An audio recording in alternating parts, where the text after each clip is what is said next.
And Assemblymember Ward, you are recognized. Thank you, Madam Speaker. I rise today to adjourn in the memory of my constituent, Rose Schindler, who passed away last month at the age of 93.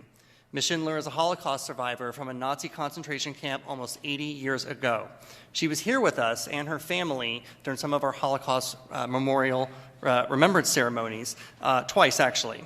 Rose and her late husband Max moved to San Diego in 1956, where she became a sought-after speaker who regularly shared with audiences her moving but also terrifying stories of wartime survival and the atrocities inflicted by the Nazis. And we will share her story again today. There was a common message in her speeches where she would evoke the last words her father said to her at the Auschwitz concentration camp. Whatever you do, stay alive so that you can tell the world what they are doing to us. Her father died in the gas chambers there. Rose was born in 1929 in a small village in Czechoslovakia.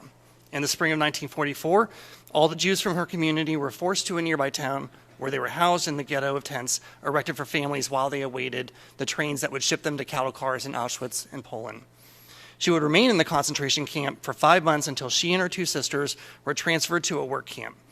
There, they stayed until World War II came to an end in May 1945, and by then, her parents and five of her 7 siblings had perished. As an orphan, Rose eventually ended up in a hostel in Bedford, England, and thanks to a rescue effort initiated by then the Central British Fund for German Jewry that helped relocate more than 700 children who had survived the Holocaust. It was there that she met her future husband, Max, also a survivor. Rose and Max married in 1950 and a year later moved to Brooklyn, where she earned a living as a seamstress. And then in 1956, they moved to San Diego, where Max secured a job with a defense contractor. They raised 4 children and were married for almost 7 years before Max passed in 2017. Rose attended her son's middle school play, Anne Frank, and was asked to tell her story. And for 50 years, she never stopped sharing her story. Her family estimates that she has spoken to at least 200,000 students over her lifetime, over 3 generations. 4 years ago, a memoir was published, Two Who Survived, that tell the story of Rose and Max Schindler.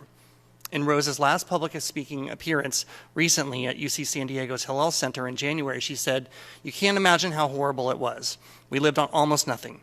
But if you have a problem, never give up hope. Everything is going to be fine." Rose was a strong, resilient, and revered member of our community. Upon her passing, the outpouring of thoughts from leaders and our local Jewish organizations is testament to the impact that she left for so many. Her legacy lives beyond her death. Rose is survived by her 4 children and 2 great-grandchildren, and I ask that you please join me in keeping Rose Schindler and her family in our thoughts as we adjourn in her memory today.